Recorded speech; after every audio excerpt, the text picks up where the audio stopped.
सभी लोग के घर में है, सब उनको सजा दीजिए बढ़िया से। और भगवान को बहुत सुंदर से जन्मोत्सव के बाद पूजन जो होता है वो पूजा को बहुत महत्व है। और वो पूजा करने के बाद फिर से उनको आरती कीजिए। आरती करने के बाद तब उनको प्रसाद सबको वितरण कीजिए। और जो जो व्रत रखे हैं वो भी पूजन के बाद, आरती के बाद ही प्रसाद ग्रहण करें। अगर जो एकदम लाचार हैं, बीमार हैं, बुजुर्ग हैं, श्रद्धा से कर लिए हैं, सक्षम नहीं हो रहे हैं, तो दिन में फल जल ये सब ले सकते हैं। और जिनको भगवान शरीर सक्षम दिए हैं, श्रद्धा भाव से उतना देर बर्दाश्त कर सकते हैं, तो भगवान के जन्मोत्सव से पहले कुछ ग्रहण नहीं कीजिएगा। इसका काम है निर्जल रहना चाहिए। तो कम से कम भगवान के जन्म तक के तो ज़रूर कुछ आहार नहीं लेना चाहिए। और उनके पूजन के बाद भी उस दिन अनाज से बना हुआ कोई भी चीज़ को परहेज कीजिए। जैसे मिठाई वगैरह ये सब चीज़ जो व्रत रखे हैं वो नहीं लेंगे, वो केवल फल फ्रूट्स लेंगे, पंचामृत ले सकते हैं।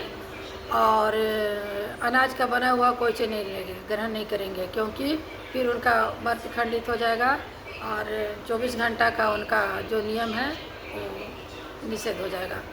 उसके बाद सुबह में भगवान को फिर से नहला धो के डेली के तरह, जैसे सब घर के दैनिक पूजा जो है उस तरह से अपने सभी भगवान के साथ में उनको भी स्नान कराइए।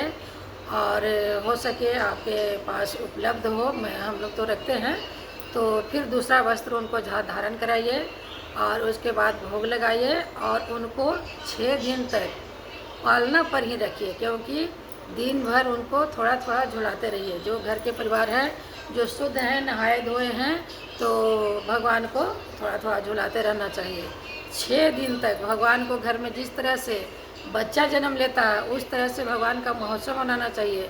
ये नहीं कि देखा देखी में एगो ठाकुर जी ले आए और उनको रह के पूजा कर दिए, उस दिन 12 बजे तक नाचे गाए और फिर 6 दिन गायब हो गए। ऐसा नहीं होता है। 6 दिन भगवान को नाना प्रकार के भोग उनको अर्पण कीजिए, नाना प्रकार के वस्त्र धारण करवाइए और उनको बहुत तरह से गाना बजाना, गीत आदि जो जिनको जैसे सुविधा हो उस तरह से 6 दिन उनका महोत्सव मनाइए।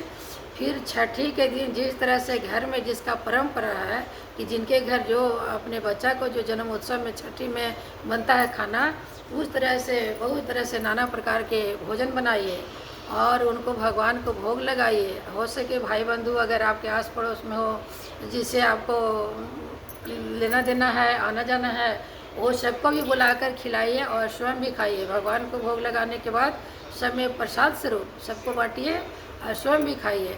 तो छठी तक भगवान को और 6 दिन उनको सुबह शाम ही कीजिए। हो सके तो 6 दिन आप रात्रि में दीपक जला कर रखिए, क्योंकि छठी तक बच्चा को बहुत बचाना पड़ता है। भगवान हमारे घर में बाल रूप में आए हैं, तो उनको भी बच्चा की तरह आपको लाड़ प्यार करना है, सेवा करना है, दुलार करना है, झूला झुलाना है।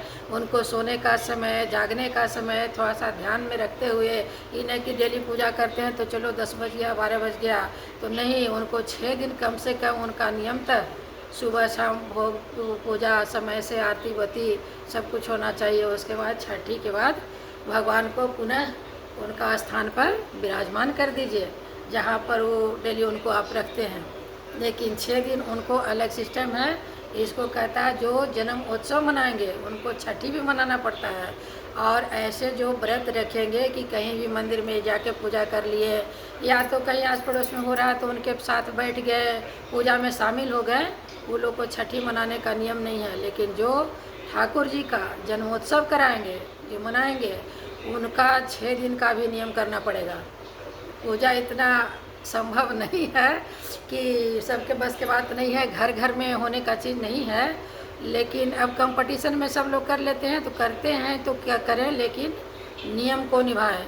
ये जन्म अष्टमी व्रत जो है बहुत महत्वपूर्ण है और हिंदू को तो समझिए कि मुक्ति दिलाने वाला बहुत ही प्रिय व्रत है। इसको सभी को करना चाहिए। और एकादशी 1000 करने का पुण्य इसमें सुनते हैं कि जन्माष्टमी करने से 1000 एकादशी का पुण्य मिलता है। अभी तो सुन रहे हैं कोई 20 करोड़ कह दे रहे हैं, 20 लाख कह दे रहे हैं। 20 लाख एकादशी कह देना संभव नहीं है दोस्तों। लेकिन 1000 हम लोग सुने हैं कि 1000 एकादशी करने का फल भगवान के जन्मोत्सव मनाने का उसको पुण्य होता है। इसीलिए सभी को जन्माष्टमी करना चाहिए। और घर घर में भगवान का जन्मोत्सव संभव न हो तो नहीं मनाएं, एक जगह ग्रुप बना के मनाएं, चाहे जिनका जो नियम है निभा सकते हैं वही लोग मनाएं। ये खेल तमाशा जैसा ही नहीं कि हम ही अपने घर में एक फ़ोटो रख दिए और उसको जन्मोत्सव मना रहे हैं, ऐसा नहीं होता है। उनका विधि विधान जो है, उनका जन्म का प्रतिक्रिया सब करना पड़ता है। और भगवान जन्म लिए थे तो समझिए कि कितना सबको कष्ट दूर किए थे, भगवान अवतार ले रहे हैं। तो उसमें जिस तरह से गुड़िया गुड्डा का खेल नहीं है कि जैसे पाए वैसे कर दिए, एक लोटा जल फल फूल रख दिए, अरे भगवान प्रसन्न हो जाते हैं। तो प्रसन्न हो जाते तो सब दिन से प्रसन्न होता है, उसका अपना महत्व होता है। अब मान लिया शादी ब्याह में कहेगा कि सिंदूर का ही महत्व है तो एक चुटकी सिंदूर लगा दिए, बस हो गया, ये तो कोई बड़ी बात नहीं ना है, ऐसा ही तो मजाक वाली बात है। ऐसा नहीं करना चाहिए। घर घर में मत मनाइए, जिनको संभव नहीं है सो समूह में मनाइए, ग्रुप में मनाइए, 10 लोग बना के मना लीजिए कि ताकि वहाँ नियम को निभा सकें। और नहीं तो घर में वही लोग मनाइए जो नियम कानून को पूरा कर सकते हैं। और नहीं तो फिर भगवान के नाम पर व्रत रखिए, जन्माष्टमी के दिन व्रत रखिए, सुबह में नहा धो के कुछ दान दक्षिणा करके भगवान को प्रणाम करके और स्वयं भी भोजन ग्रहण कर लीजिए, भगवान को भी कुछ भोग लगा दीजिए, तो ही आपका ये व्रत हुआ। और भगवान का जन्म उत्सव कराने का मतलब है कि फिर उनका 6 दिन का नियम निभाना पड़ेगा। मजाक मत मनाइए, भगवान को अच्छा से सब मिल के करिए। और जो जितना जानते हैं, अगर श्रद्धा है संभव है तो जन्मोत्सव मनाइए। आदमी किसी गोतिया में घर में बच्चा होता तो शामिल होना चाहता है, ये तो भगवान का जन्मदिन है, तो इसमें मनाने में तो सबको होना ही चाहिए श्रद्धा, सब मिल के मनाइए, लेकिन नियमतः मनाइए। भगवान के पूजा को मजाक मत बनाइए, बढ़िया से कीजिए। और इस बार 16 को ही व्रत रखा जाएगा, हम लोग भी करेंगे। 15 को नहीं है, 7वीं 8वीं को नहीं करना चाहिए, अष्टमी 9वीं युक्त को कीजिए। और पंचांग में भी लिखा हुआ है 16 का भगवान का समय का मुहूर्त है। और 12:04 से लेके 12:59 तक शुभ मुहूर्त है। उसी मुहूर्त में इनका जन्मोत्सव मनाया जाएगा, उसी समय सब आप लोग भी मनाइए। और 1 घंटा के समय है तो कम नहीं है भगवान को जन्मोत्सव मनाने के लिए। और सब मिल के कीजिए और 16 को ही कीजिए। इसी के साथ मैं अपने वाणी को विराम दूंगी। नाना प्रकार के भटकाव में मत पड़िए, कोई 15 को कह दे रहा है, कोई 16 को कर दे रहा है। अब रोहिणी नक्षत्र मान के चलिएगा तो 17 को पड़ेगा, 17 को करने का कोई तुक नहीं है, इसीलिए 16 को लिखा हुआ है पंचांग में, 16 को ही भगवान का जन्मोत्सव मनाइए। और 15 को मत कीजिए, 16 को कीजिए। और 17 को रोहिणी नक्षत्र में भगवान का सुबह 4 बजे से ही रोहिणी नक्षत्र पड़ रहा है, तो उसी समय भगवान को फिर नहा धो के उनको भोग प्रसाद सब किया जाएगा, उनका पूजा होगा। तो रोहिणी नक्षत्र भी पारण के समय में पड़ गया, 7 बजे 7:30 बजे के बाद ही आप लोग पारण कीजिए, मैं भी करूँगी।